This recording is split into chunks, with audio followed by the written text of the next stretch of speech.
Saludos y bienvenidos to the PGP podcast, episode 63. I'm retired. Now what? What's going on? Hey, Josh Tovar, principal of Memorial Pathway Academy in Garland ISD, Garland, USA. Ready and rock and roll and learn from these awesome educators who have said, you know what? I did the Lord's work. Because you know what? Hey, you educator, you're right now by the beach. You're doing the Lord's work. Recharge them batteries. Hey, whoever it might be out there, get ready because 25, 26 are around the corner, and we need you to be 100% to be that champion for those kids. So, hey, remember that we are part of the Fantastic Four family. We have a network of educators. We have every Saturday live, Coach Hurt. If you want to know about data and how to break down data across the United States, that's your cat right there. Dr. Houston and Dr. Taylor, the doctors, they work on recalibrating a campus. They turn their D's to B campuses. Who needs to know more than Principal Cafele? You know that's the man right there, Principal Cafele, and we are the anchor to show number 4 of the Fantastic Four. We are the anchor of this network. So remember, if you want to be part of this show, reach out to us. Reach out to us on EM because the best thing out there is social media. What? I'm not on social media. Hey, this lady right here, I connected with her on social media. All our guests, we barely met today using social media. So let's use the positive aspect of it. A big shout out to Dr. Moreno. Dr. Moreno, who is in Rwanda. Follow her journey on IG. Follow her journey on Facebook because she is also doing the Lord's work, helping all those beautiful children in a different continent, helping them out. But you know what? I said, there's this lady I've been hearing for years. She's no longer servicing a campus, but she did a valuable job of ensuring that her scholars were always at literally their A game. So I called the Culture Queen a couple of episodes ago for the Happy Show, and I said, who better to have as a fill-in for Dr. Moreno than the Culture Queen herself, Dr. Brandy Brotherton. Welcome to the show. Thank you for being here. Talk to the audience. Let them know who you are. Hello, Josh, and hola. Welcome, everyone. Thank you for joining us, and thank you, Josh, for having me on. I'm so excited to co-host with you today with these amazing panelists that we have. Like Josh said, my name is Dr. Brandy Brotherton, and I have been everything in this educational world that you can imagine, from a teacher to a high school basketball and track coach to an assistant principal, an associate principal of instruction at a campus with 4,000 kids here in the urban system of Houston, Texas, and Alief ISD. And now I've moved from my dream job of being the principal at Alief Early College High School, where we were a national blue ribbon school in 2024, my final year there, to the district office as the director of advanced academics and post-secondary outcomes. So really just trying to spread the wealth and spread the knowledge and spread the love district-wide to this community that is so dear to my heart in Alief ISD. We are a district with just at 40,000 students, and we are in the inner city of Houston, Texas. And so really just trying to help kids that look just like me be successful in this world. So welcome, everyone.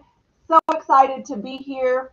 As you are following our journeys, I do have a book that my daughter and I wrote recently that will be being released here in just about 2 weeks. It is about a daddy and a daughter and their relationship, but really it's meant to be so much more than that. It's meant to show children everywhere that they deserve to know and understand what joy, adventure, and love looks and feels like, whether they have a present daddy in their life or not. And so we're excited about that and excited to bring her into this educational realm with me.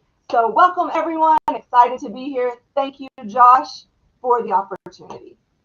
Great. And we'll have her on. You know how we do those little 5 to 7 minute introductions at some of our podcasts. Hey, if you're an author and you want to promote your book, you could jump on this avenue and promote it 5 7 minutes, talk about it, where they could order it, so on and so forth. We've had tons of guests before, tons of national speakers, and you could be part of this awesome Fantastic Four platform, just like Dr. Brandy Brotherton is. And so before we go into our guests, just the next part of the show is a Chinchilagua moment. Chinchilagua, yeah, you know what? That's a Mexican game that whenever you get into those big fiestas with like 7,000 of your cousins and you all line up against the wall and you got nothing else to do and everyone's playing dominoes and cards inside of the house and you're outside and you start yelling, Chinchilagua y arriba, boy. And you jump on top of your cousin, then your uncle, then your aunt, and you start piling up. And it's all fun and games. Everyone's laughing until your little cousin falls and cracks his head open, and it's no longer fun and games. So my thought today is this. My Chinchilagua thought is this. Look, as you start off your school year, however much the other one finished, keep something in mind in regards to our field. It's very important that connections serve you and support you. Make sure that you build bridges. Sometimes it's hard in our field. You know what? That's why superintendent wrote a book about the dark part of our field. And Glenn Robbins in this one, and we featured him before on the show. I won't back down. And academia and school education can be hard, but make sure that you always build bridges with people, even if you might not like them. Act like you do, because you never know when that individual is going to be on an interview committee. Let me repeat that again. You never know when that assistant principal that you didn't like is going to be on a committee for you to become an assistant principal. You never know. So it's very important that you don't burn any bridges, but on the contrary, that you build strong relationships with people. And if you don't see eye to eye, and it happens a lot, and I'm pretty sure Brandy could agree with me with this, there's a lot of educators you do not see eye to eye with. You totally might think radically different than that individual, but you know what? You still need to maintain that professionalism because, again, education is a small world. And with this thing out there, people will say, hey, don't you work in Texas? Don't you know so-and-so? Have you ever heard about them? Word of mouth, baby. It's always word of mouth. I've been out of El Paso for 5 years, whatever COVID was. I still get calls about people over there interviewing. So you never know to always keep strong bridges. Don't burn bridges unless you know you ain't going back. What are your thoughts on that, Dr. Brandy? I absolutely agree. I think that relationships are the foundation for everything. And what we have to understand is that we all got into this profession for the purpose of helping children be successful. And whenever we think about the relationships that we build with others, we always have to keep in mind that we cannot always control how others treat us or what their beliefs are. But what we always have control over is how we respond to them and how we want to be seen, what we want our character to be, and how we respond to others is a reflection of us, no one else. And that is the one thing that we can control. And so we should always operate in excellence, always operate as men and women of character, and always choose kindness despite whatever else is going on around us. So absolutely, Josh, 100% on point. Awesome. Thank you. And as we go into our panel of guests, I'd like to remind you to check out episode number 1, where we had a group of the very first episode was educators that we had. I think Martin was part of that one. We had like over 120 years of experience on that show. And then episode 4, we had educators who are still in the system with over 30 years. The best thing out there is picking someone's brain. And that's exactly why I brought in these awesome educators. Let me bring them into the show before I hand them over to you there, Dr. Brandy.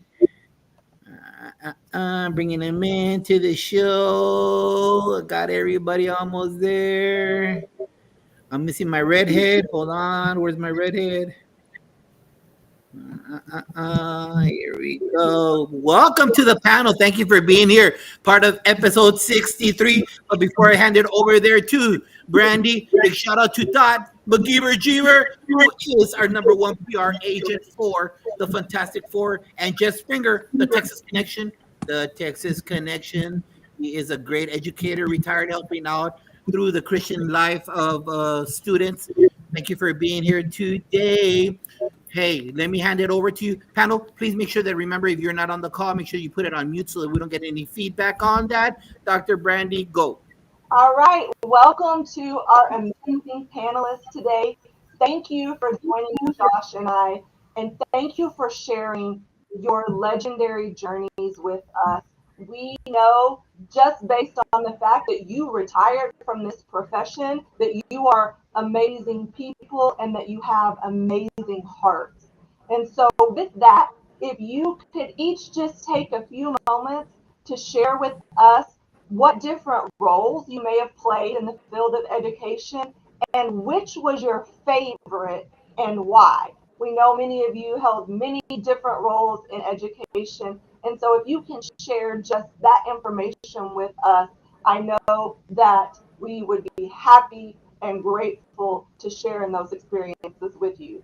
So we will turn it over. Martin, if you want to start us off, we will go from there.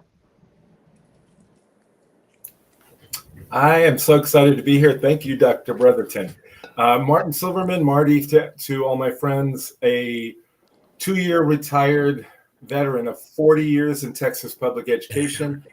Started in Houston ISD as a teacher, worked in as a teacher for 7 years, and administrator for 33 years, mostly in the San Antonio area. Moved here in 1986 to San Antonio, was an elementary teacher, a bilingual teacher, a assistant principal, a teacher appraiser, and an elementary school principal for many, many, many years. And gosh, the best, which was my favorite and why? I loved all of those, like everybody's going to say, right? I loved all of those positions, but I have to say being an elementary school principal was probably one of the best and most fulfilling parts of my educational journey, for sure.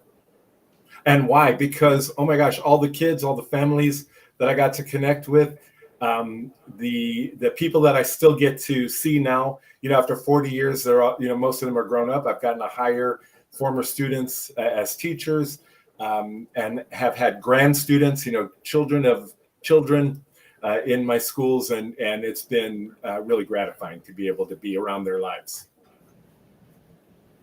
Awesome. I love it, Marty. I'm calling you Marty. We're friends now, Marty.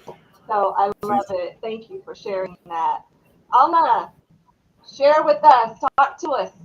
Good afternoon. I'm Miss Fridges, Alma Fridges. I kind of stayed in the same category. I was a teacher for all my 24 years of education. So I taught regular classes, and then I went on to being a coordinator for the practicum in business management course. That's where I trained the students in clerical skills, and then in their senior year, I placed them in jobs. So they had an opportunity to work half day and go to school half day, which was awesome. My background is in human resources, so I fit right in with that particular program. I have students that, believe it or not, are still working where I placed them. A lot of them are still where they, especially the ones that got jobs within the district that I worked at, they're still there. They're on their 17th, 18th year already working with the district. So that makes me so proud of them, that they stayed and they have moved on and have been promoted within. So that to me is just a priceless bonus. So I was an educator for 24 years and I retired, and then currently I went back and just to substitute and still be part of the education system. Awesome. Leaving your legacy. I once heard leaving your legacy is not not something you physically leave behind or how necessarily people feel, but how their lives are different because you were in it. And that legacy you've left for those kids is something that will last forever. So exactly. Thank you for that. Wonderful. All right, Dan, you're up. Hey, thanks a lot. Hey, thanks for having me on today. My name's Dan Thomas. I am a newly retired STEM teacher from Western New York. And I had the luxury, the privilege, the honor of teaching at my old alma mater. I joke with them that they only let me out for 5 years for good behavior. And, I had one job. I literally, my first day of work was a snow day in Western New York. It's hard to believe that was that way. I taught STEM, so I did everything in our IA Industrial Arts Tech Ed department, from drafting to coding loved teaching seventh graders. Uh, it was a great gig. I got to do some coaching there. So I worked with college teachers that I learned from, and I became the old man there, and which was awesome. It's a small little school. We got a great little community of people, and a great, and I can't say enough great things about, if you have the right people to work with, it makes your job so much better.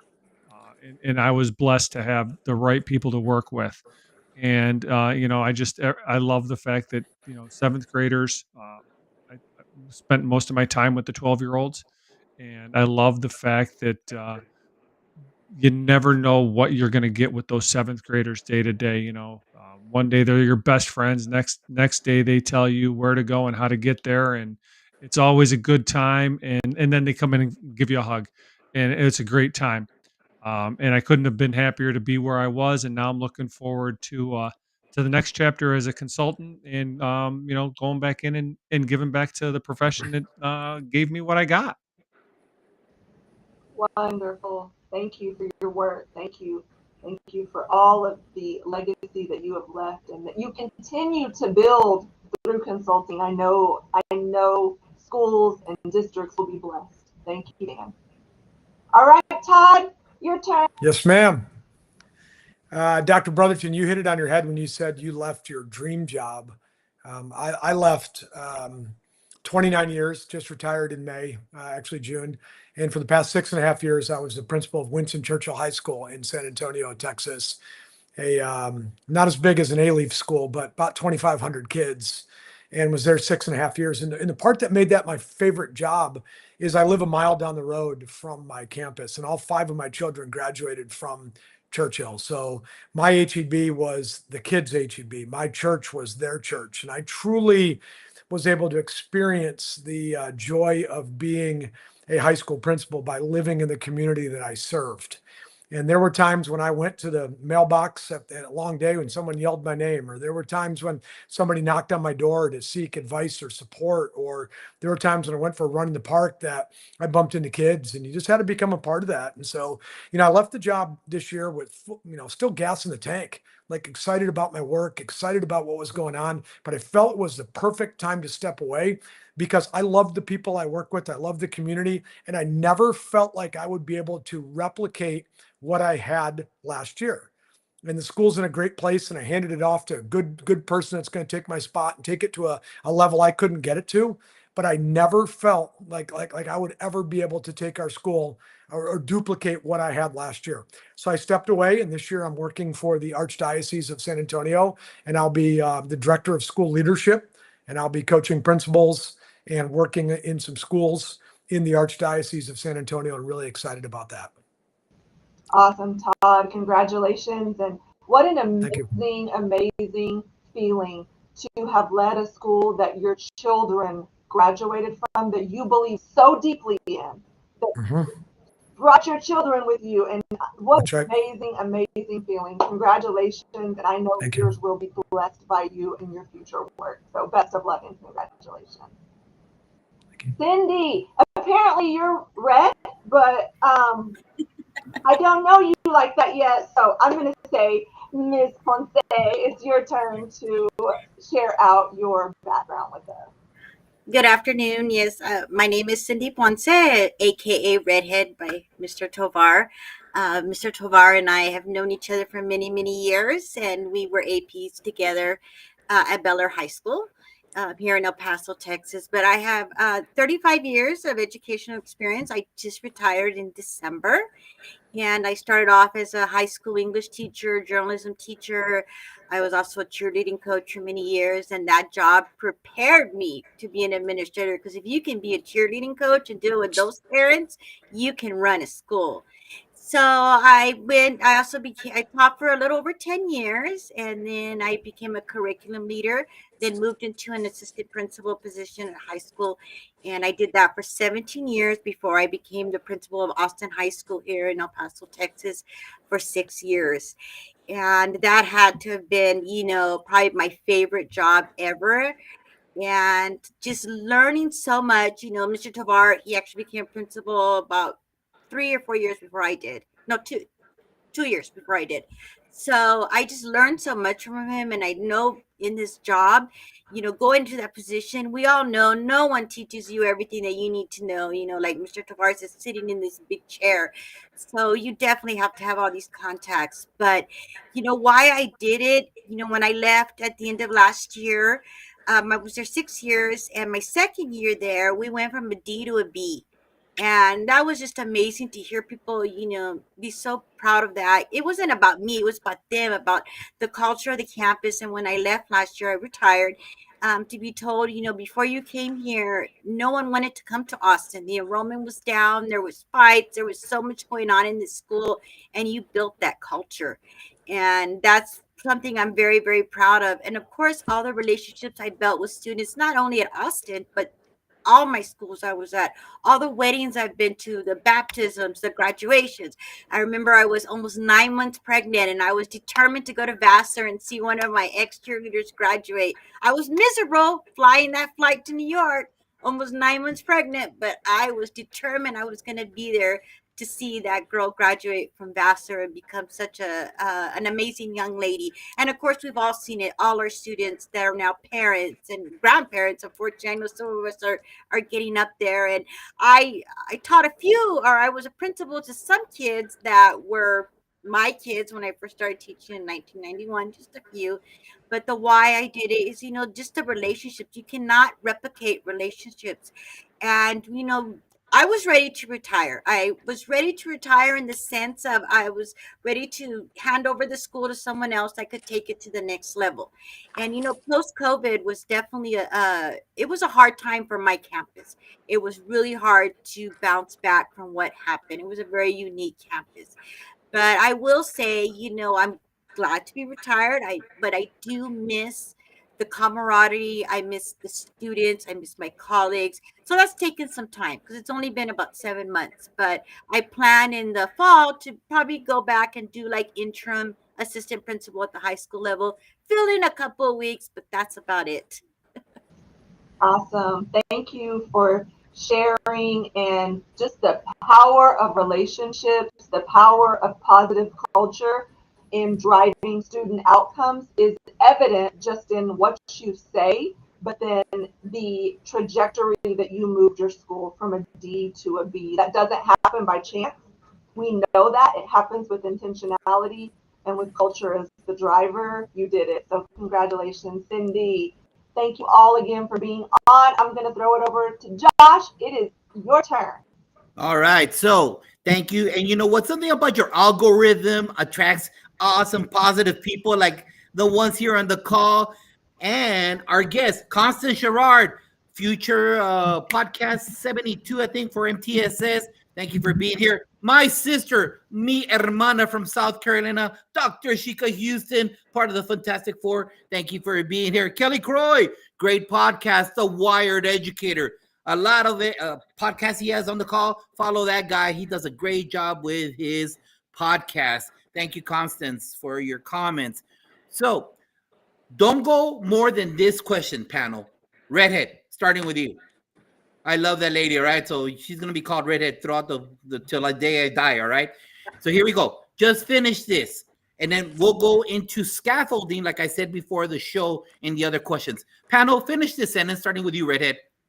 Hey, educator, make sure you blank to prepare you for retirement. Make sure that you... Oh my God, that's a hard question. Okay, but make sure that you decompress. I think you need to be able to decompress. And All right, hold that thought. All right, decompress. Alma. Make sure that you're ready to retire. In other words, listen to your heart. Make sure that you are ready, that you are not doing it because your APs or your principal are giving you a hard time. No. Don't let anybody else lead that. Make sure that it's you that wants it. All right. Remember, we're gonna build from this. Todd.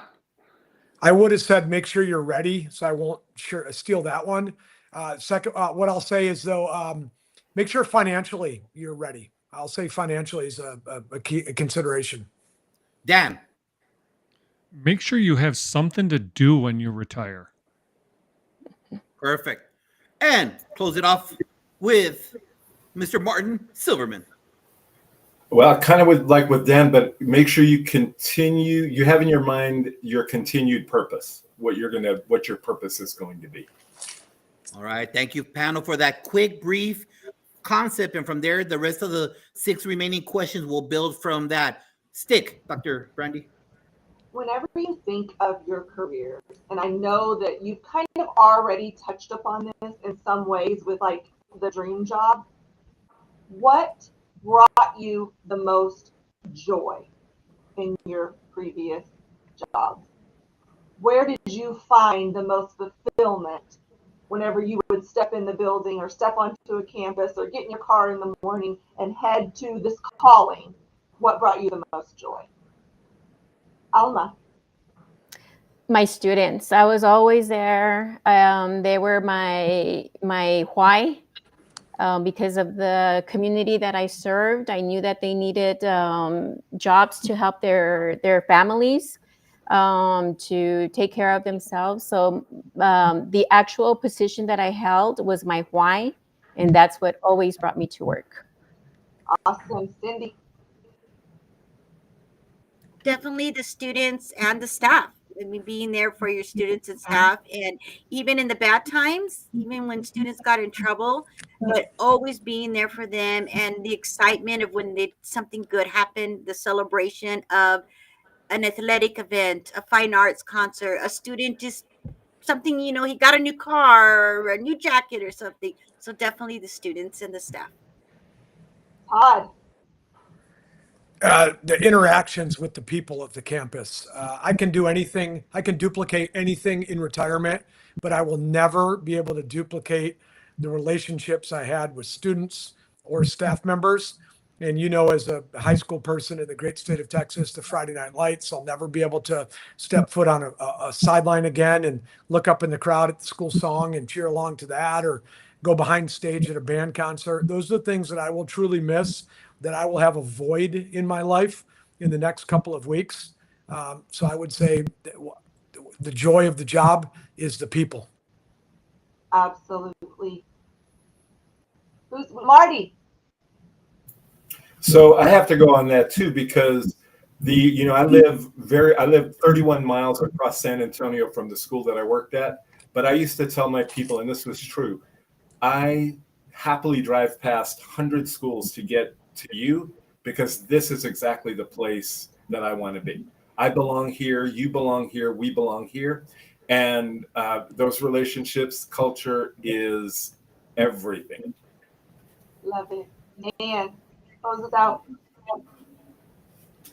For me, it was always the aha moments. All those times, because of what I taught, right? I taught STEM, and so those times when the kids didn't think something they were going to build, something they were going to do was going to work, and then all of a sudden it worked without the direction, without the, with them thinking and figuring it out, and those were the best because it was genuine and live and real.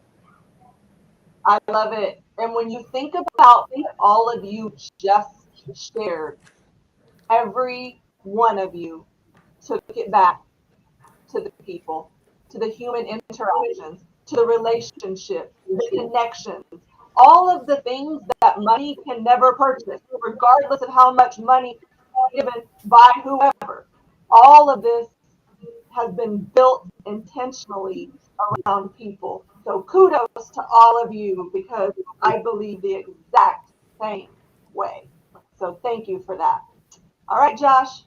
Big shout out to Da Costa from Ghana. This is an international show, guys. We got people from New Zealand, from Ghana, from Cameroon. We got them from all over because we need to learn from one another because iron sharpens iron. Yes, Constant. We need to hear these kind of concepts.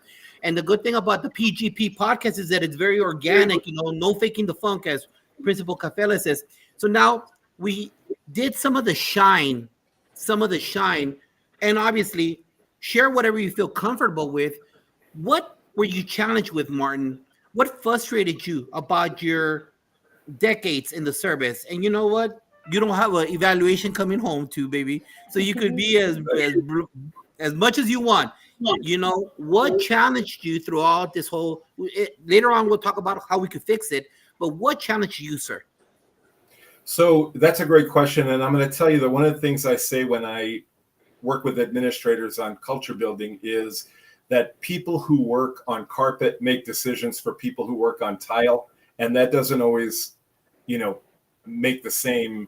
It doesn't always mean the same. And so the biggest frustrations were decisions that were made outside of my organization that affected my organization. And then the requirement and the, happy to do it to make it work for wherever we were, because there are things that happen that are so beyond our control, right?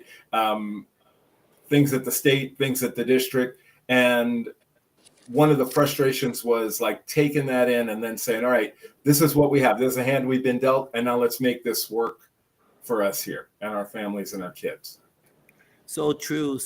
And you don't have to say this, but for me, it's people that have not been on a campus that create norms or rules for us to adhere to. Like, bro, when was the last time you were in a school and you had to deal with that cheerleading mom?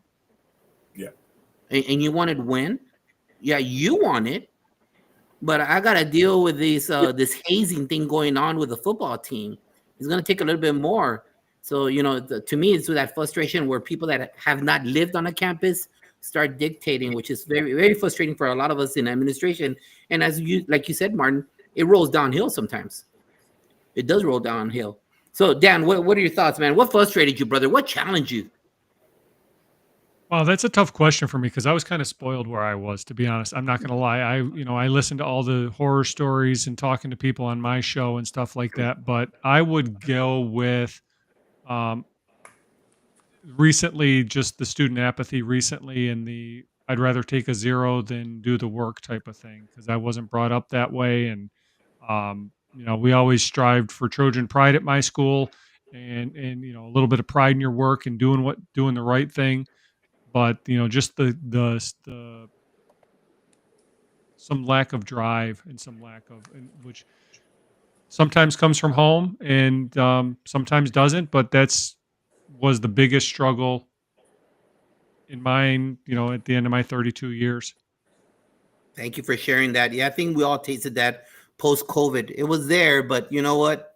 I think it really got accentuated with them babies being out there on the couch with Jerry Springer for 2 years. That brain rot kind of really hit in. Principal JL in the house. Great podcast, educator. Love seeing you here, my man. Todd. Marty kind of brought it up a little bit, but it was the negative narrative surrounding public education that really frustrated the HE double hockey sticks out of me as I was finishing up 29 years, because anybody that's in our schools understands the great things that are going on. And anybody that worked with kids can share specific stories about Marty or Dan or Brandy or Josh about the great things they're doing. And it might be going off to the University of Texas at Austin, or it might be getting a great job, or it might be the first in their family graduating from high school. And we all could share those. And it got frustrating because it seemed like every story we shared, somebody else was sharing a false narrative about what was going on in school. And, Josh, you brought up the fact, our legislators, it's not all, and it's not fair to slap everybody and say one thing about that, but there are a lot of legislators that are dictating what's going on in public education today that haven't been in school since the 80s. And I'm not saying the 1880s, but it may seem like that, the 1980s, when it comes to different things that they're saying. And I'll just give one example. We are going at a high school, and I think, I don't know, Dr. Brotherton and Josh, we might be the only ones still at a high school or kind of.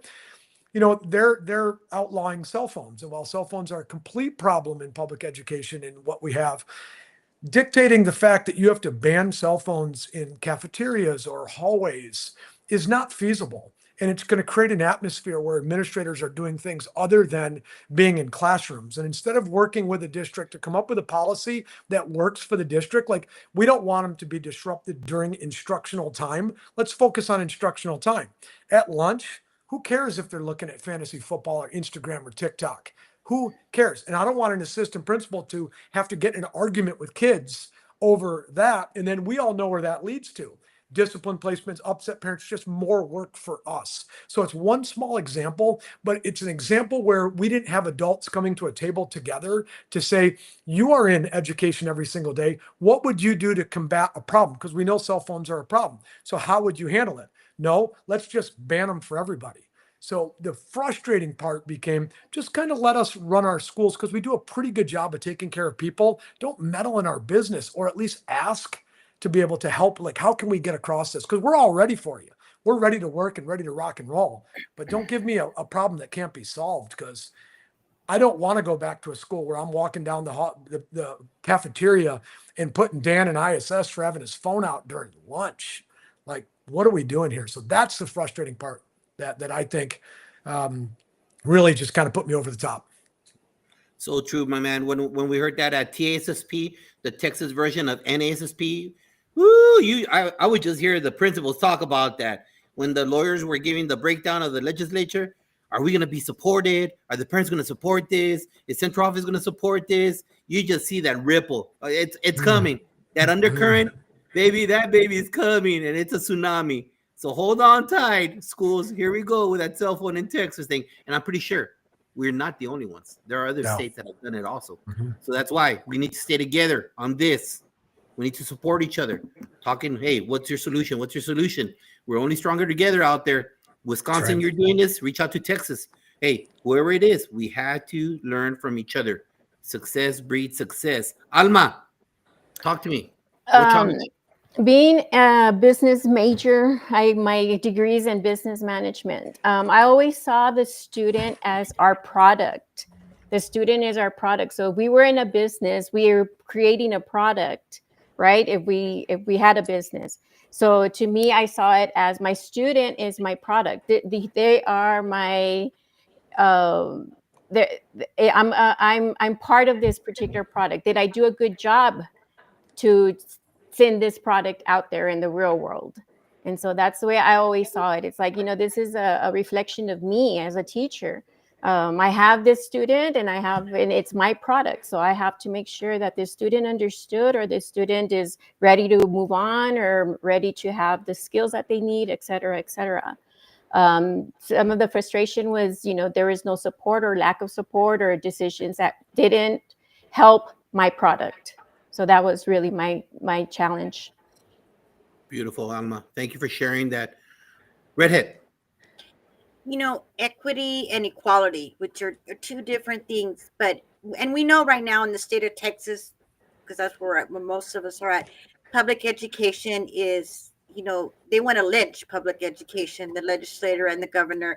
But putting that aside, in our district, I think the frustration for me was when we were given multiple ideas, new curriculum, new resources, and just once you thought you had a grasp of that, they change it into something else.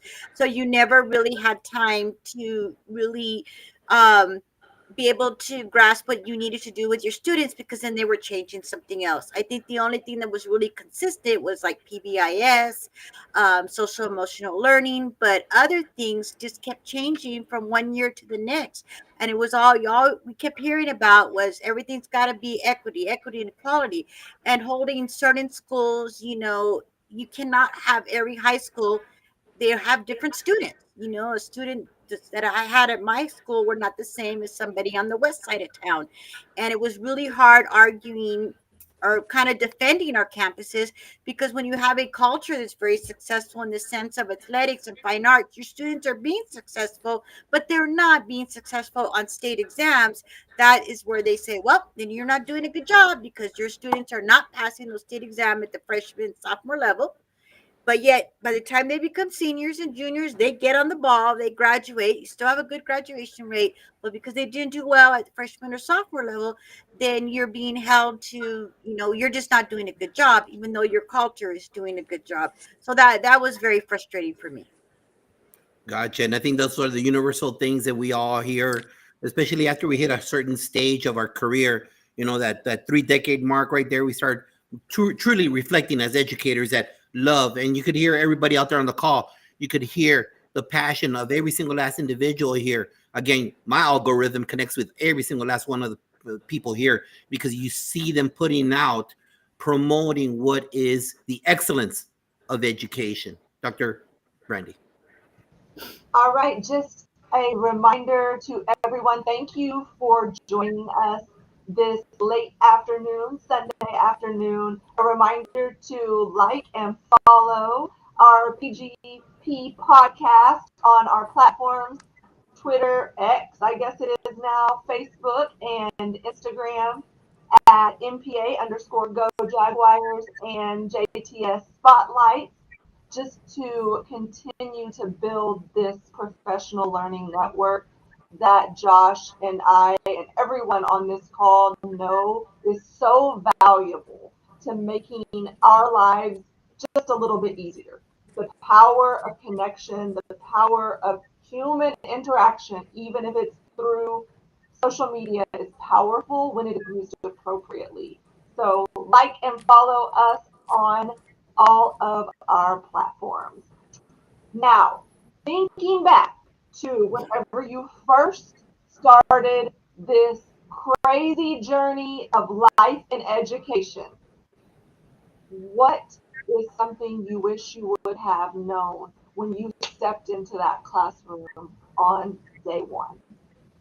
Marty, share your knowledge with the people.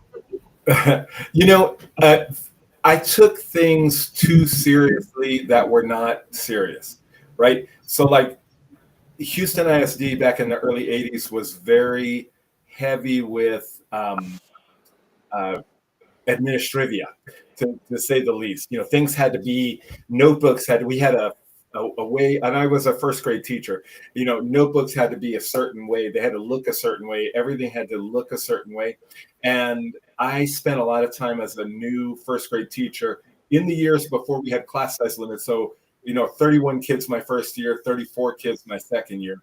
But having to worry about or feeling like I had to worry about what their notebooks look like, what, all those things, as opposed to the things that were important, really, that I found out, after a little while, didn't have to do with the notebooks, and it was more about our interactions and, getting them to broaden their very small windows of what they, had experienced on the near north side of Houston, and so I feel like if I had known not to take things so seriously that were not serious.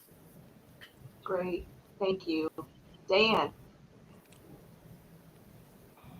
Wow.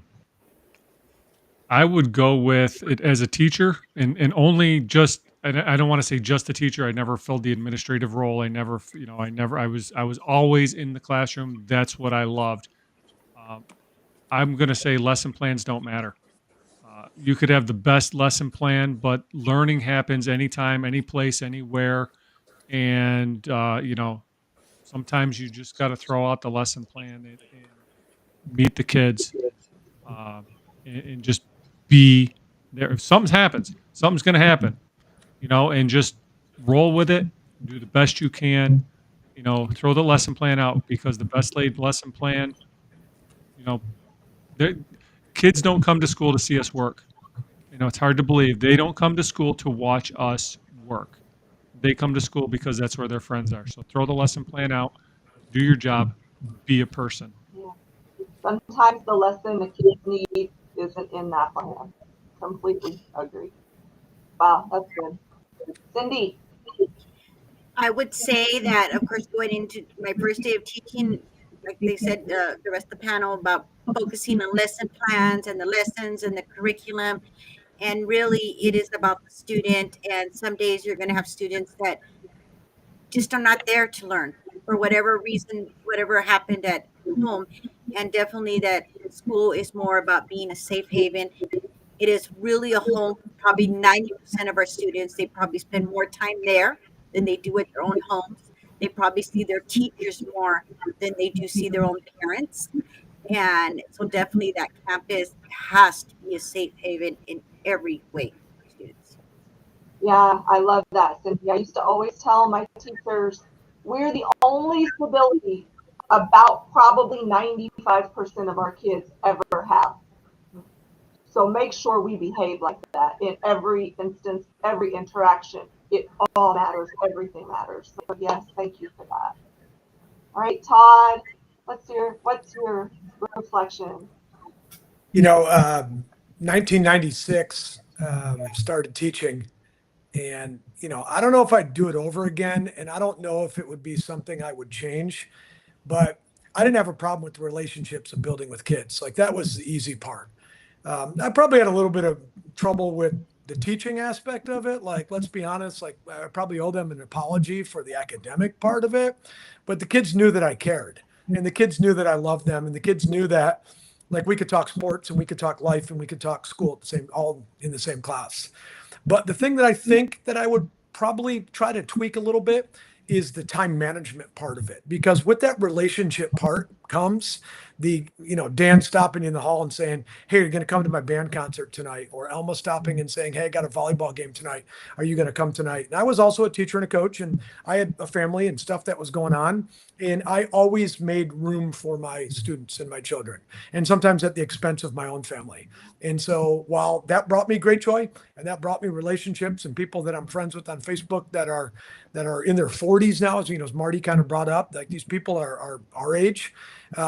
It probably, if I could go back in time, I probably would have drawn a little bit better boundary and be better about, if they wanted me to go to the girls' basketball game, as soon as the tip went up and everybody turned and looked at the center court for jump ball, I might sneak out the door instead of staying till the very end.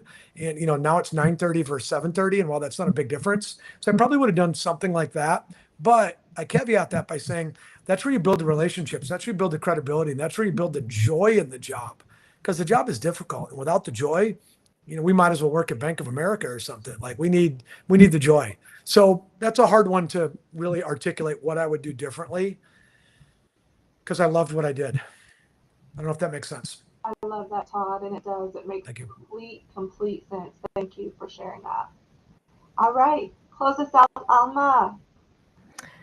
In my particular case, education was my second career. So I worked, like I mentioned, my background was in human resources. So I was really before that, I was in charge of adults. And I don't know, I think dealing with adults was a lot harder, believe it or not. But anyway, when I went into teaching, oh my gosh, I was so scared. I was like, oh my goodness, what have I done? And I think it was because I had the responsibility of all these kids. It was my responsibility, to make sure that these kids were going to be learning and that they were going to be, passing, or if something happens in my classroom, I'm responsible. It was just very, very scary for me. And that was a total new world for me. But yeah, if somebody had told me how scary it was going to be, I would have probably been a little bit more prepared. Well, I'm glad no one told you, because you might not have done it. And I agree. Adults are a whole nother story in dealing with adults than dealing with kids. But I learned to love it, and after a few months, after that, I was like, man, I get paid for this, so I learned to love it. Yeah. Awesome.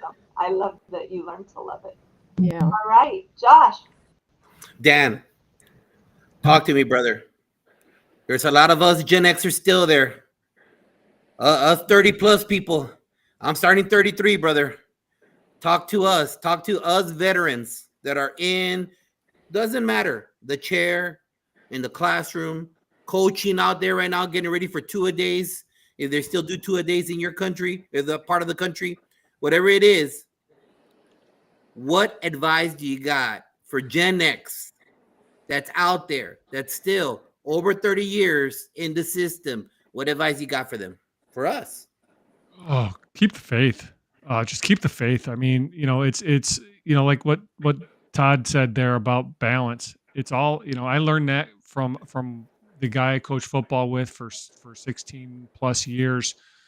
Um, he talked about balance in four phases of life, spiritual, social, job, family, it's all that, it's all about finding what works best for you, right? Because we know what to do in the classroom, right?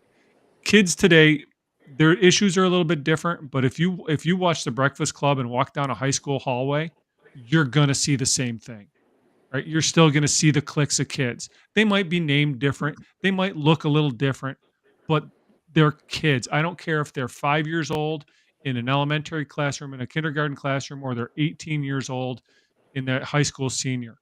They're kids. They want to be kids. Have some fun with them. I'm huge, huge, huge on playing in the classroom. That's how we learn. That's how animals learn. That's how the nature learns things, right? Just keep the faith, right? Find your balance and have some fun with it, right? Because otherwise it's work. If you're having fun, it's not work. And we loved what we did. I couldn't wait to get to school in the morning to see the kids, right? And it's about having a good time with them and be present, And yeah, I gave a lot there. Sorry. And no, you're good, Dan. Of course. Alma, help me. Talk to us, veterans. The advice that I would give a new teacher would probably be make The sure that veterans, you. Alma, Fridges, Oh, the veterans, mande. the Gen Xers, the viejitos like me. No, the viejitos, oh, pues stay healthy, yeah, keep doing something, keep your mind working and just stay healthy. Without your health, Redhead. you can't do anything. Got it. Redhead. Enjoy it, because you will definitely miss it. Even the craziness, the chaos, you will miss it when you retire. Definitely. So enjoy every moment of every student, of every person that comes into your life as when you're sitting in that chair. Enjoy it, because you definitely will miss it when you leave. Martin, talk to us. Cindy, I love how you said that. By the way, I have to comment on that. Sometimes you're going to have the weight of a lot of things on you, right? And what you might have to do, veterans, is deliberately go find the joy, right? You might have to. So some of you may know, like my habit was I put 3 sticky notes on my desk every day with the date in the top right corner. First thing I did when I got to work. And then throughout the day, I looked for good things that I could write on those and pass off to those people to put notes in their box about something I saw that was fantastic. And, when you look for good, you find good. And when you look for bad, you find bad. My advice would be go looking for the good and you'll find it. Love it. Todd, talk to me. I couldn't echo what Marty Silverman said. My brother from another mother up there. I echo what he said. I would say that it's so important that educators never lose hope. And hope is a word that I just like to share with people, to say when we lose hope, the system crumbles. And so as a leader of a campus, as a leader of a school, a community, a district, we can never lose hope. And if we lose hope, our teachers lose hope. If our teachers lose hope, our families, kids, it goes downhill from there. So I would say that the best thing that I would say to veteran teachers is never lose hope. And as Marty said, the minute you lose hope, and I think Cindy, you said it, there will be some things that I will not miss about being a big 6A high school principal in the state of Texas. And I laugh about some of the negative stuff that that would come to our plate. But whenever I had that, I went out and found the joy on my campus. And when you go find that joy, you are centered back to what you have. So I would say to the folks that are still in the job, keep the hope, be the dealer of hope, and paint a picture of where the school can go and the community can go. And then if you have a tough time, get out and go see the band hall, lunchroom, ask about fantasy football, talk to kids in the hallways. That centers us back. Go sit in a great English teacher's classroom. Once you do that, you're centered back to what you have. And then you have a story you can tell, as Marty was talking about, that you can go and share a little bit on a sticky note. I think that's an awesome idea. So never lose hope. Beautiful, beautiful. And this is the part towards the end of the show where we do a little iron sharpens iron. Hey, Martin, you have anything to promote, anything out there so people can get a hold of you? Yeah, so I appreciate you giving me the opportunity. I have to share my 9-month-old baby here, my book, Sustaining Excellence, How Culture Drives Teacher Retention. So, Brandy, if you're the culture queen, I'm going to take I can't say king, but I'm going to say prince. How about that? I'll be the culture prince. All of the ideas, the techniques, things, the way of thinking about building school culture, I got to put it all here in this book. And so this one's out. I'd love for you all to get a copy.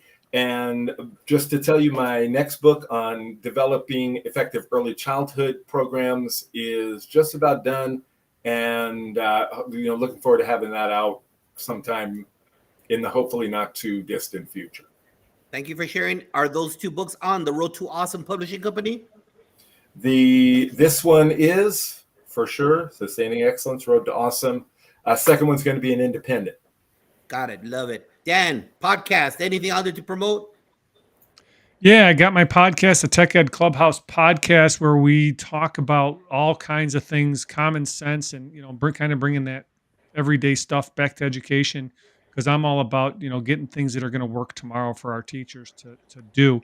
I do have a kids book out. It's called Surprise and the Bridge of Ingenuity, which has a little STEM theme in it. There's some more coming with that. You can head over to my website where I got some blog posts about curiosity and AI and project-based learning.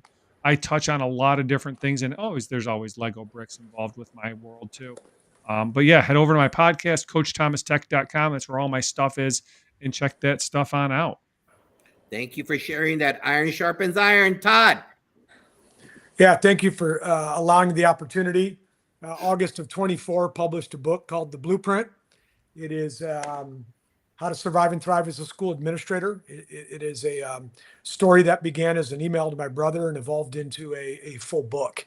And it is a journey of relevant practices, insights, structures, and systems to allow you not just to survive as an administrator, but to thrive as an administrator. The Blueprint 2.0, as I'm stealing all of Jay-Z's albums, the Blueprint 2.0 is in the works. It's about 95% done.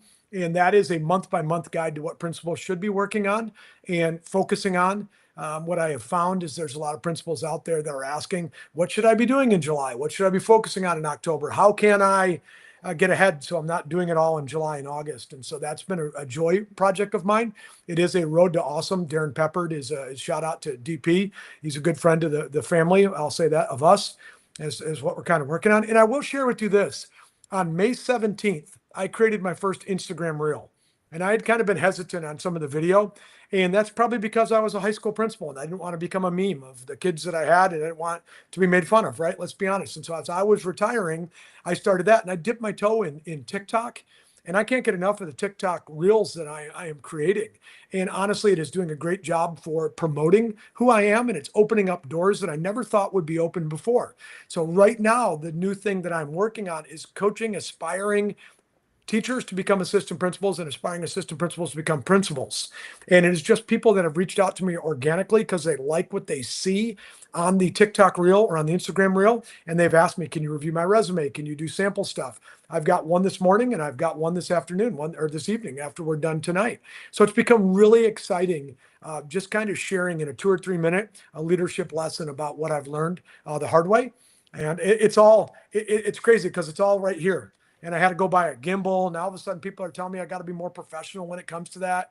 But it's been really enjoyable to kind of share the journey and the excitement and the passion, and have so many people reach out and say, I feel you. Thank you for saying that. Like, I needed to hear that. And so I'd love for y'all to connect with me on TikTok and on Instagram at Todd_Bloomer_author. And so both TikTok and Instagram. And it's been a fun journey. Like, I've really, really enjoyed it. I feel like I'm 17 and not 51. And so I feel like I'm a kid, with the cell phone. Love it. Alma, you got anything out there? I sure don't, but All right. maybe later. For sure. My redhead. I don't have anything going on, but I just want to give a shout out to two of my former assistant principals. They both just became principals, and one is actually leaving El Paso to go to Victoria, Texas, where she just finished her doctorate in May, and Dr. Rihanna Valdez, and she will be heading to Victoria, Texas, to take on the leadership of a middle school there.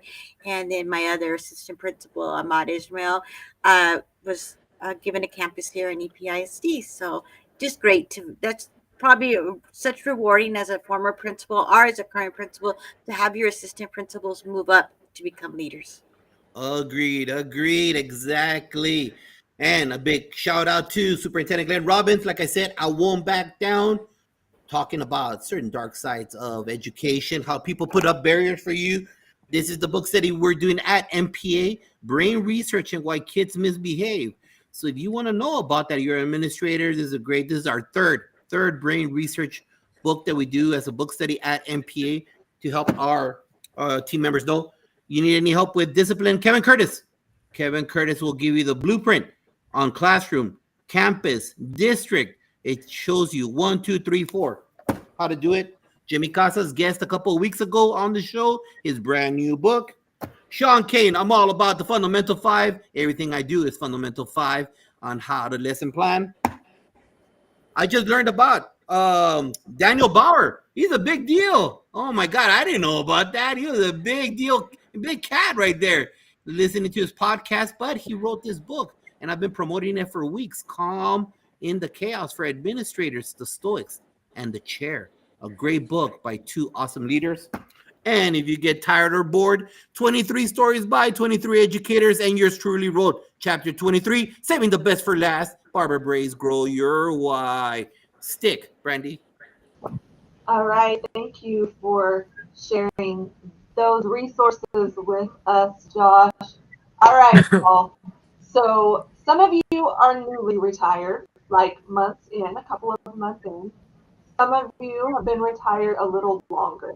But I know whenever I'm at even like the service and retirement banquet, when people start getting up into the 25, 30, 35 years in education, I mean, I'm about to start year 23, or I'm in year 23 right now. But whenever you start getting up there, I start to feel emotional. Like, man, this person has given their life for someone else's children, or in Todd's case, for someone else and his own children at his own school. You've given so much of yourself that it becomes a piece of you, right? Like wherever you will go, once you're an educator, you take that in your heart. So I know the emotions that I feel right now just looking at you, and I'm so thankful for you. Todd, talk to us about the emotions that you feel with retiring, and when did you know it was time? This was it. Go for it. November of last year. Christmas kind of solidified it. Didn't finalize it till March.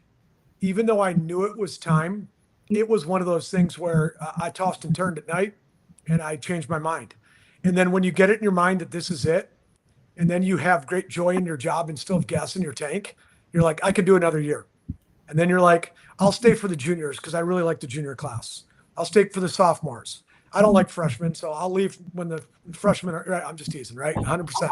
But I could have said that forever, and I never would have walked away. And I'll tell you what, this is the key part that's really helped my retirement.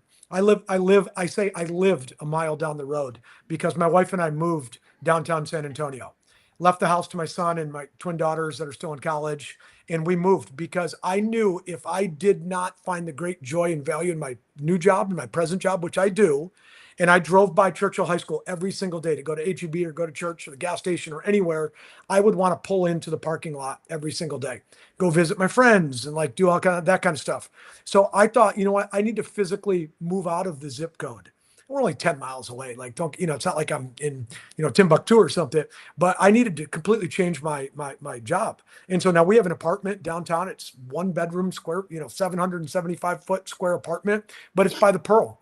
So I have great joy in things, finding something different to do. One of y'all mentioned that, finding something. I'm running 3 or 4 miles on the Riverwalk each day. So I'm finding other things to do so that I'm not reminded of what I'm going to miss at the school.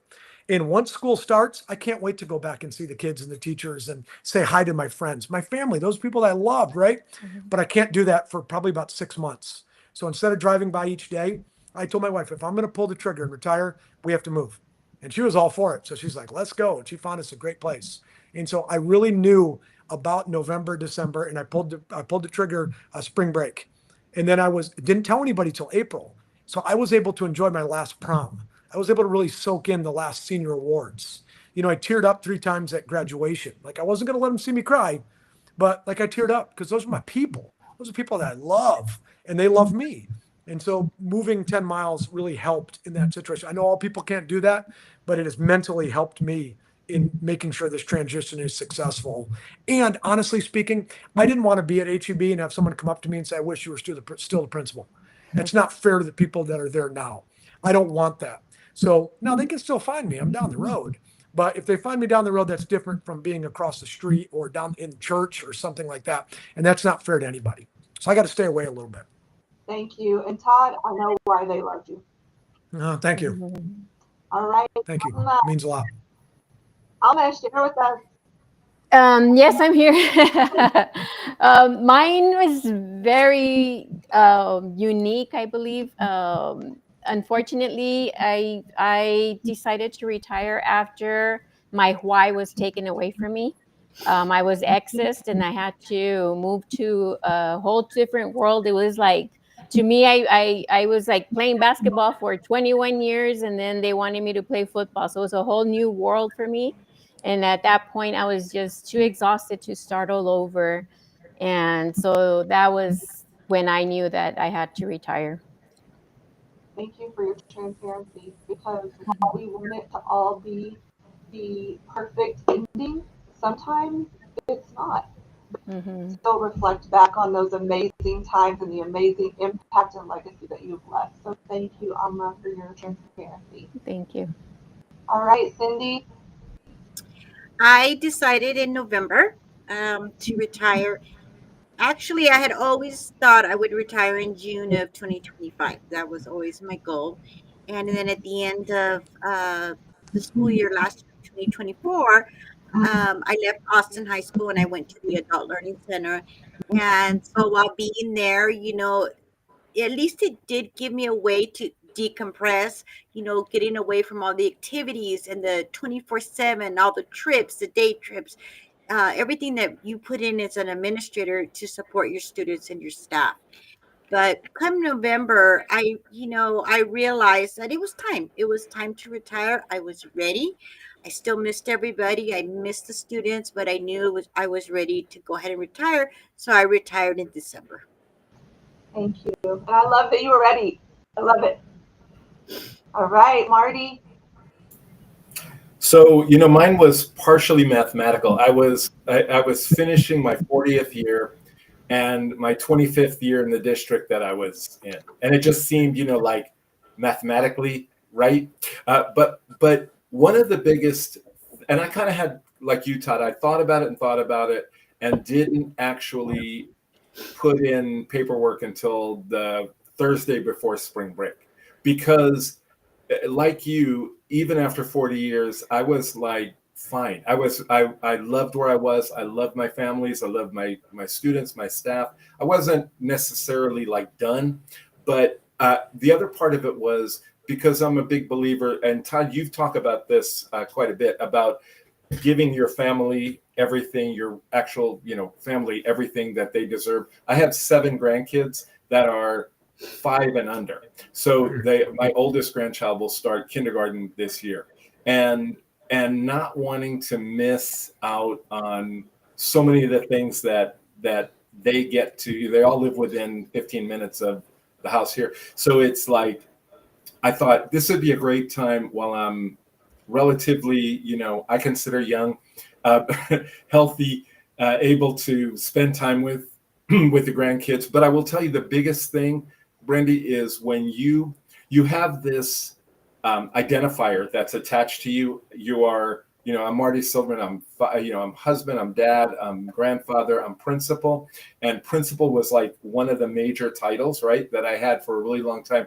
And to think about giving that up and putting it aside, it is an identity piece that you do have to mentally be prepared for. So people who are getting ready to retire, like, think about the fact that you have this identity piece that you're going to put aside and not be anymore. And that is kind of a big deal.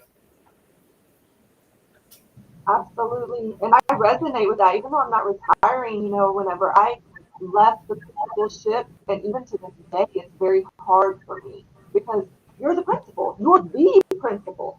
And so many people just love that you're their principal, right?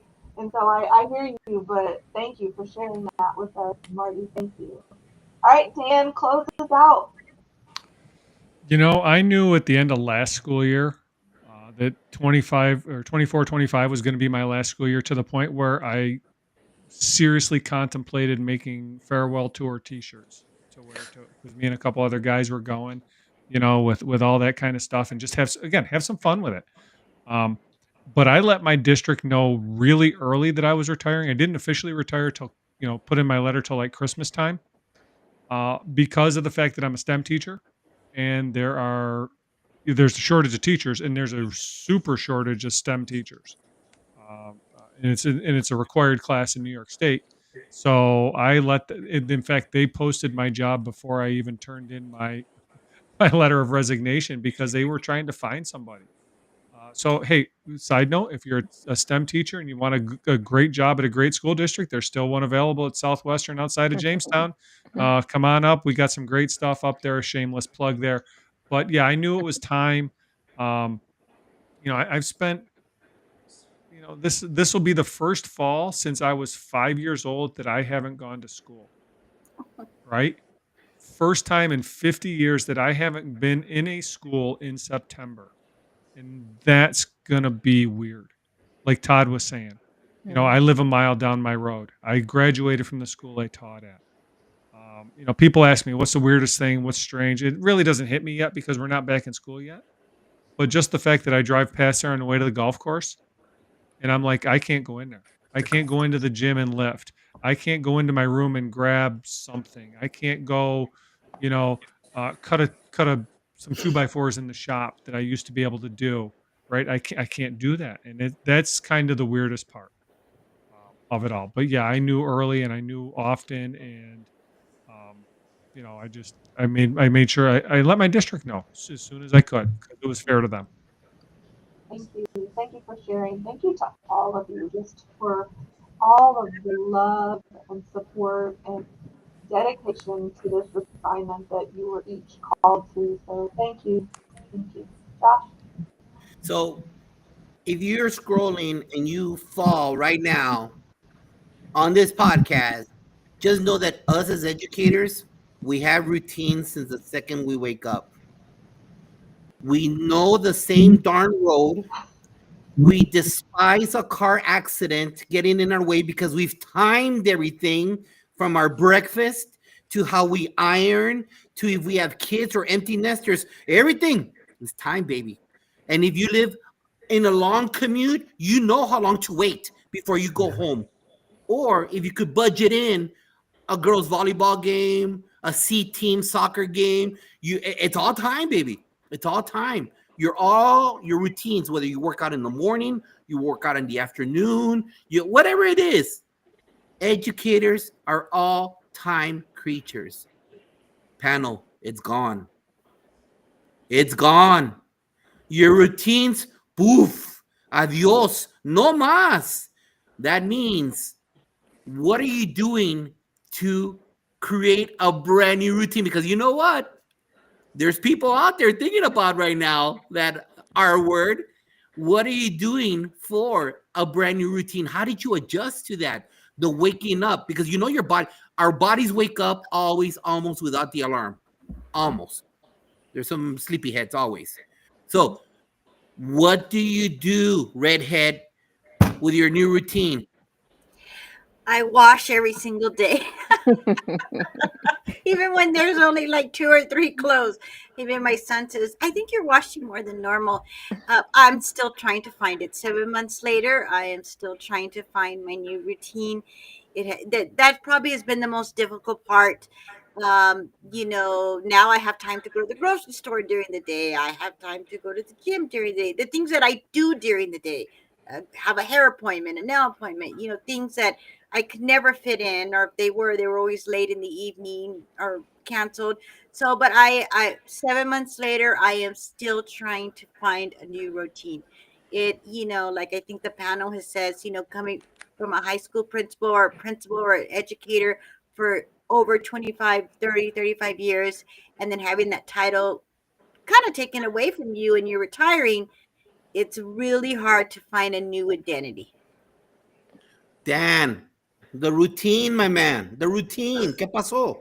Oh, dude, routines. I haven't set an alarm since post COVID, and I still get up at 4 o'clock in the morning, and I go out for my walk at 4 o'clock in the morning, and I'll text my wife pictures of the deer on the walk, and I'm like, we got traffic on the commute today, right? So, yeah, but yeah, I'm trying to find some stuff.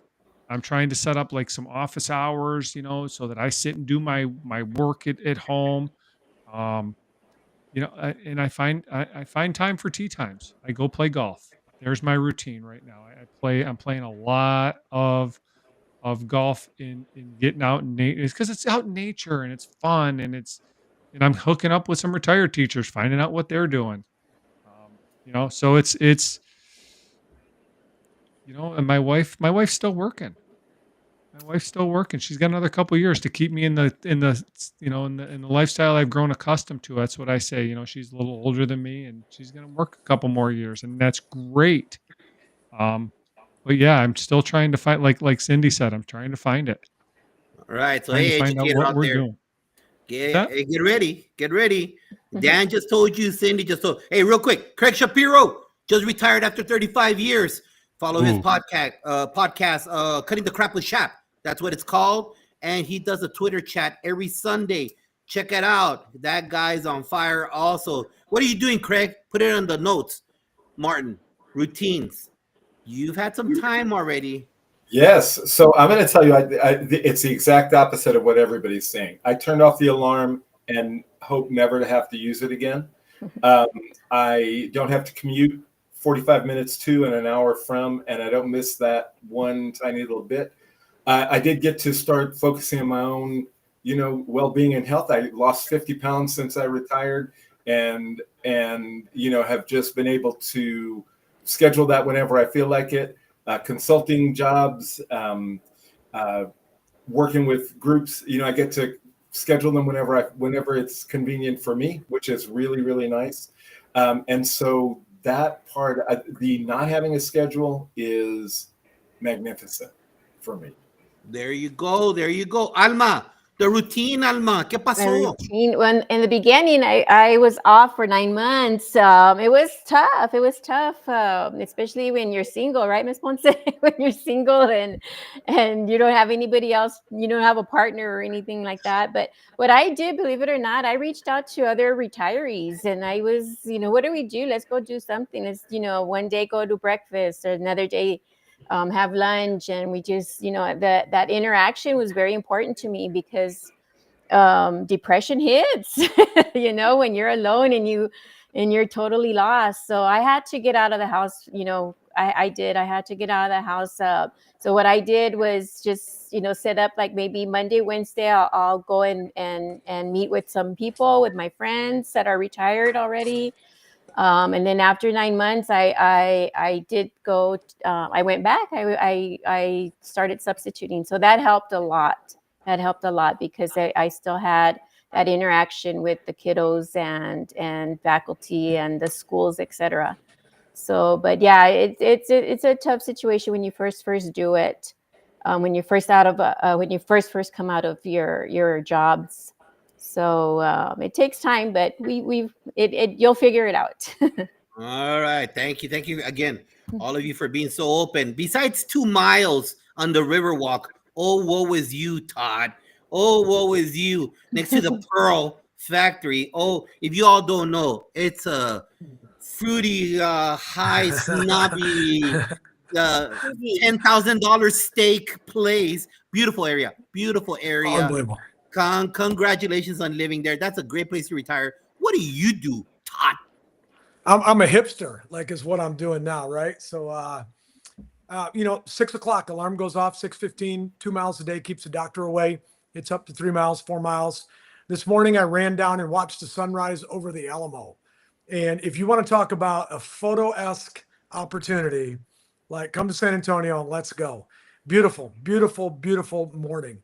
Now I'm still working, so I got a job at the Archdiocese of San Antonio, but I don't have to be there till 8:30, and it's liberating because, like, as a high school principal, I was there 7 o'clock, 7:30, and I didn't have time to run. And so I now have an 8:30 to 5 job with no nights or weekends, which is just to high school folks. It's like I'm speaking a different language to what's going on. And so it's routines. And when it's coming home at 5 o'clock, my wife and I, I can't find it right now in front of me, but we have a game of Connect Four. We play Connect Four when we get home, and it's our way of talking about our day. We got a pool in the apartment. Didn't have a pool in my house. We go for a swim. We go over to the Pearl to listen to music. There's farmers markets. There's innovators markets. There's live music all around the Pearl that we go and listen to. And we're really, the routines that we have now are just putting ourselves first and being almost like a newlyweds again and like dating again. It's like fun to be a part of that. And so that's my routine. I still work. I still add great value to other people, I hope. And I still love what I do. But, I don't check email when I wake up in the morning. I don't do that. Like, people need me, and I still add value and I still answer phone calls, but it's not like what it was as a high school principal in 6A. And that is the most liberating feeling in the whole wide world. Awesome. Thank you for sharing, panel. Brandy. All right. Starting to wrap this up. For me and Josh and all of our other friends that are watching, finish the sentence. Hey, educator, in 25-26 blank. Marty, start us off. In 25-26, let's. Is that what the prompt? I missed your last word. In 25-26, the rest is up to you. A blank. In 25-26, go out and find the joy in what you do and bring it to all the people around you. I love it. Dan.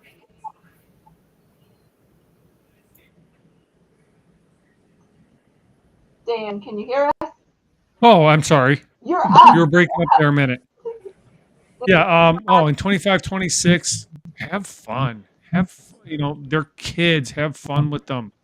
And make the connections. Because like I said earlier, kids don't come to school to watch us work. They come to school because that's where their friends are. They need some love. They need to be loved on. They need to be, sometimes they need a hug. Sometimes they need a smack on the back of the head, figurative smack on the back of the head. But that troubled kid is looking for accountability. So love them up and be a person. Awesome. Alma. In 25-26, do something different, something you've never tried before. Just do something different. Todd. I'm going to steal a Josh Tovar line. Iron sharpens iron. 25-26. If you are struggling with a topic, an issue, a concern, you want to role play a situation, how would you handle this? Text, pick up the phone, send an email, reach out on social media and ask. And every one of us was guided by somebody smarter than us. And I know every one of the people on just this call from meeting a lot of you guys for the first time would respond if someone reached out and says, I'm struggling with how to plan a good, effective meeting, how to deal with this parent, how to navigate a political situation. And so 25-26, let's all come together. Let's find our tribe and let's strengthen it. I love that. Cindy. Can you repeat the question? I'm sorry, my laptop died. So I thought you were done with us. no, I kind of disappeared. Could you repeat the question? Yes. So the one-liner is, hey, educator, in 25-26, you fill in the blank. 25-26. I would say for all those head educator for the year of 25-26, be prepared to just be, I think, amazed at how students, I think, are going to mature.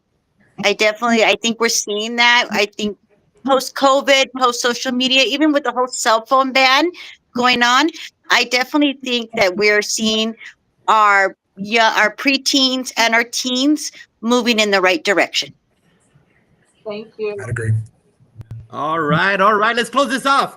It's the lightning round. The PGP podcast. The G is for Ganas. Ganas. Dan, you know what Ganas is? It's more than a movie line. It is a spiritual word. It's a word that connects people from all over, all Hispanics, Argentina, Bolivia, El Salvador, Honduras, Mexico, Colombia. Happy anniversary. Independence Day, Colombia. It doesn't matter. Puerto Rico, Cuba. We all use the same word.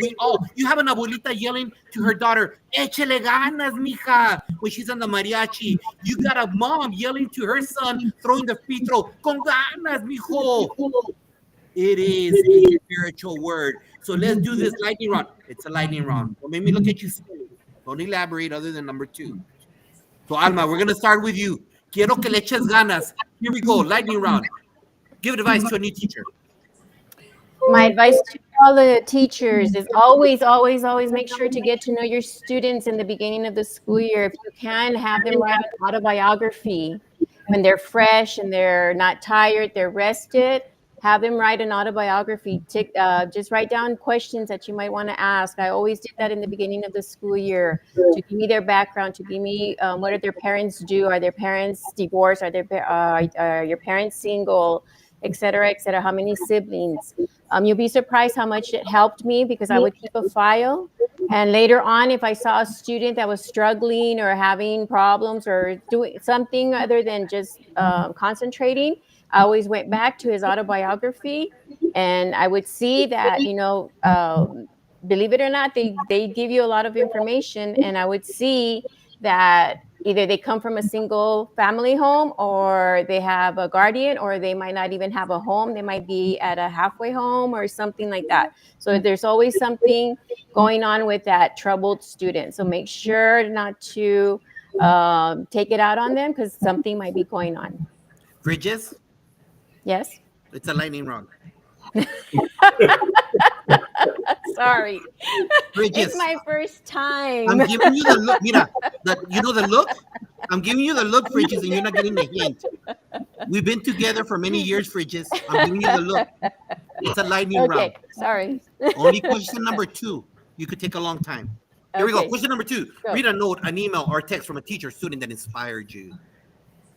I'm still on? Yes. All right. This one's from a supervisor, an ex-supervisor. This is when I was accessed, and he did a personal letter to me. He mailed it. He actually mailed it to me. He didn't email it. It says, this year has been a year of total chaos and confusion because it was the year that we came back from COVID. Because of that, we didn't have a chance to give you a proper send-off. This was really unfortunate because you deserved one and earned one. As you know, I'm not a tech guy, and I thought this letter would be more sincere and meaningful than one that was emailed. I need you to know that I have really enjoyed working with you at Bel Air. I always admired teachers. I'm sorry, I can't see anymore. That admire teachers who are fully committed, not just to the job, but also to the school. Very few teachers are willing to put in all of the time that you dedicated to the school, to basketball, to your classes, to your students. You didn't have to do that. You did it because the kids and coaches needed you. Please know that I noticed you at every basketball game that I went to. Your farewell email touched my heart. Over the years, real school people gather as friends and memories, and these friends and those memories will go with you wherever you go. I wish I could find a way to get the new young teachers connect to the school in the way that you did. During my 35 years at YSD, I have worked with some truly gifted and phenomenal educators. I need and want you to know that your name is definitely on my list of those great ones. Woo! Eso! All right. Send some flowers to a current educator that inspires you. An ex-student who's a teacher now. What's the name? Her name is Karima. All right. Name one person people should follow on social media. Principal Lamb, Lamb. Principal Lamb. What's your favorite action movie from the 80s or 90s? The Substitute. Disneyland or beach? Why? Disneyland. Because I'm What is the best fast food? What do you order there? El Paso. It's always a cheeseburger basket. Whataburger. You're breaking up on me. Who's number one? Prince, the Beatles, or Led Zeppelin? Led Zeppelin. How can people get a hold of you, ma'am? My email, my name, alma.frigyes, FRIGYES @gmail.com. Beautiful. Thank you. Thank you. I'm getting some feedback, guys. If you're not on the call, please make sure you put yourself on mute. Dan, here we go. Give advice to a new teacher. Build. Get the Lego out and build yourself something and use that as ways to connect with your kids. Read a note, an email, a text from a teacher or student that inspired you. Oh, one of my favorite students this past year, I don't have favorite students, but, out of the blue, it says, I just wanted to say thank you for being such a great technology teacher this year. I really enjoyed your class, learned all the cool ways technology works. I really appreciated your patience, your sense of humor, and the way you helped us grow our skills. I know you're retiring. Congratulations. I know you're excited to get rid of us. You've made a big difference for so many students, and I'm really glad I'll be the last in the last class this year. Enjoy your old people's home, but I don't care because it's not my project. Because that was my line to the kids was, do whatever you want. It's not my project. Eso! When That your was kids awesome. throw your lines on you, I love it. I love it. Send some flowers to an active educator that inspires you. Oh, one of my favorite people, Smile Learning, Lori Guion up in upstate New York. She's an amazing educator, trainer, person. Follow her on Twitter, on all the socials. Who's another person people should follow on social media? Oh, I'm going Texas on this one, and it is Carl Hooker at Mr. Hooker Tech. If you guys got to know Carl Hooker down there in Austin, and he's an Austin guy. Awesome guy. What's your favorite action movie from the 80s or 90s? Big Trouble in Little China. Ah, love it. Disneyland or beach? Why? Oh, beach. If I had to choose, beach. What's your favorite? Why? Go ahead. Why? Why? I'm not a big Disneyland fan. Got it. Not a What big is the Disney best guy. What is the best fast food franchise, and what do you order there? I'm going local. We're going Johnny's Lunch and hot dogs with everything. It is Texas hot dogs. No offense, probably not real Texas hot dogs. I'm sure. All right, who's number one? Prince, the Beatles, or Led Zeppelin? That's hard to choose. I'm going with Prince. Amen. And how can people get a hold of you, senor? Well, I am on all the socials at Coach Thomas Tech, and my email is coachthomas.tech@gmail.com. My website's coachthomas.tech.com. Head over, come and find me. Let's talk. Let's have a conversation. Love it. Martin Silverman. This is not the second question, but getting close to I'm that. ready. I'm ready. Give advice to a brand new teacher. Balance your life. Make sure you take care of your real life and your work life. Read a note, an email, a text from a teacher or student that inspired you. Okay, I have a million of those, but I will tell you that 2 days ago, a retired teacher reposted something she had posted on Facebook, and it was a meme. I have it right here. And it says, the best principals are the ones who never forget what it's like to be a teacher in the classroom. And 3 years ago, her comment was, to you, Martin Silverman, when I read this, you were the one that came to mind. You have so many teachers that feel the way that I do. And then 2 days ago, it just happened that she reposted it and said, Martin Silverman, this is still you. And so that made me, that was awesome. That somebody who had been retired before I was retired was still thinking about how I made them feel. Eso, I love it. Send some flowers to an active educator who inspires you. Oh, Brian Miller up in Montana. Brian is a brilliant writer, a great thinker, and somebody that I just enjoy interacting with on a regular basis. Name one person people should follow on social media. So I'm going non-education, but I'm going to James Tallarico, one of our state representatives, who is wise and brilliant and loves public education. Your favorite action movie from the 80s or 90s? I'm going to say any of the James Bond movies from the 80s, but let's just go with A View to a Kill. Disneyland or the beach? Why? The beach, because Disneyland is work and the beach is fun. What's your favorite fast food franchise and what do you eat? Being a New Yorker, I should say Nathan's, but I'm going to say, since I've been in Texas so long, I'm going to say Whataburger patty melt with grilled jalapenos is perfection. Who's number one? Prince, the Beatles, or Led Zeppelin? The Beatles are number one. That's not even a question. How can people get a hold of you, senor? I'm on all the socials as well. I don't do much on Twitter X anymore, but Martin Silverman on Facebook, the 5 Silvermans on Instagram, Martin Silverman 62 at gmail.com. And as a retired guy, my wife would say, yes, send as many things to keep him busy as possible. Nice. The blueprint. Give advice to a new teacher. Find somebody that can be your coach or your mentor. Read a note, an email, a text from a teacher or student that inspired you. As I was getting ready to retire, those of you that are in social media or high schools know the importance of social media to kids. Somebody shared with me a post of a kiddo that said it was a picture of us, me and this young lady, and she wrote, "I'm going to miss this guy next year." And I just thought that was, you don't want to cry in events, but that was one of those events where you're like, I made a difference somewhere. Love it. Send some flowers to an active educator who inspires you. Head football coach at Churchill High School, Coach Nate Shaw. Only first year and a half he's been there, doing great things. Really, he provided a blueprint for how to come into a campus, breathe life into a campus, improve culture, climate, campus. He's amazing. Coach Nate Shaw. One person people should follow on social media? I'll give Darren Peppard some love. DP is our guy. DP is doing some great things. He's connected with a lot of us here. Good podcast, good blog, good guy to talk to. Reach out to Darren Peppard. What's your favorite action movie from the 80s or 90s? Either Rambo 1 or 2. Disneyland or the beach? Why? The beach. It's, as Marty said, it's relaxing. I went to Disney a little bit ago and I waited in line an hour and a half to get on Soarin', and I loved it.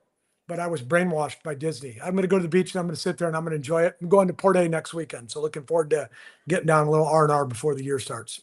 What's your favorite fast food franchise and what do you order there? Probably Whataburger, here in Texas, right? Let's go with like a mushroom Swiss hamburger, no lettuce, extra mayo, maybe some bacon, maybe some jalapenos. But I'd have to run like 10 miles on the Riverwalk to get that. But damn, it's good. Who's number one? Prince, the Beatles, or Led Zeppelin? John Lennon is the best, and so the Beatles. Prince is a close second, but what the Beatles did was absolutely amazing, and John Lennon's just completely the man. And another story, but Marty Silverman met John Lennon in New York 100 years ago when John Lennon and Marty were still in New York. But that's another story we'll have to tell over dinner. Right, Marty? And how can people get a hold of you, senor? Let's go with TikTok and Instagram at Todd_Bloomer_author, but also BloomerTodd98@gmail.com. I'm also on LinkedIn at Todd Bloomer, a little bit on Twitter at Bloomer_SA, consistently TikTok, Instagram, and Gmail if you want to. ToddMBloomer.com is my website. Once you tap on that guy, your algorithm's going to blow up with Todd all over. Here we go, redhead. Let's finish this off and let's finish the show. Give advice to a new teacher. Always be professional. Read a note, an email, a text from a teacher or student that inspired you. I'm going to start it in the middle because it's pretty long, but it was from one of my teachers and about him and another teacher. He's like, when I met my other person, you had just taken over as principal at Austin. And then he goes on to say, up until the very last day that you were at Austin, you were always thinking about how you could help us not just be our boss, but a leader with heart and compassion. You even did your best to help my significant other fight some unfairness that happened to her. We're in the hospital right now, waiting on our second son to be born, and it looks like he will be born on your birthday. I can't imagine him sharing a birthday with any other person. Happy birthday. Love it. Send some flowers to an active educator who inspires you. Jenny Villa, she's a teacher and she had a pretty tough year last year, and she managed to stay as an educator and stay through it. So I would send her flowers and wish her a great new year. Name one person the people should follow on social media. Dr. Rihanna Valdez, she's gonna be a new principal, but she's gonna do great things. What's your favorite action movie from the 80s or 90s? Die Hard.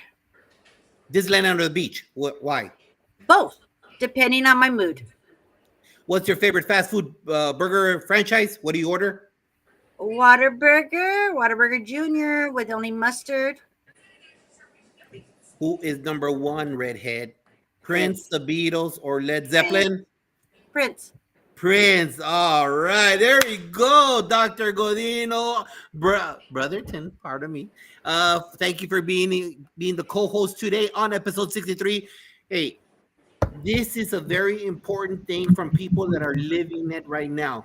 They literally just finished or are into it 1 or 2 years down the road. And as we know, there's an exodus in education, and it's just not putting in the paperwork, but it's preparing for that non-schedule, preparing for that not going to event, and as many people mentioned right now, the title. So remember, take advantage of all of this free PD that you have, part of the Fantastic Four, with Shika, with Tammy, with Coach Hurt, with Principal Capelle, with the Anchor Show right here with the PGP podcast, because all of this is free PD, with Dance podcast, with Craig Shapiro's podcast.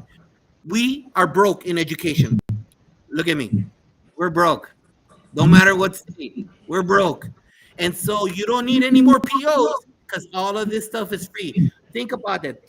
Look at all the years of experience that you have just on this call right now that are letting you know and preparing you for the next stage of your life, of your professional career. So it's all free PD. It is all free PD for you. So thank you for being here. Please make sure that you like and share it. And next week, we're going to have our very first podcast smash with Barbara Bray, with Cynthia Mama J. Johnson, and the two principals, Kevin Jost and Jason Paris. Again, more free PD. All you have to do is put on your whatever device and listen to other educators talk about education and how you can sharpen your tool. And after that, we're going to have our international show learning about education from Cameroon, from Ghana. Mel, hey Martin, Mel's gonna be. I don't know what. I think she's in. I don't know what country she's in. She's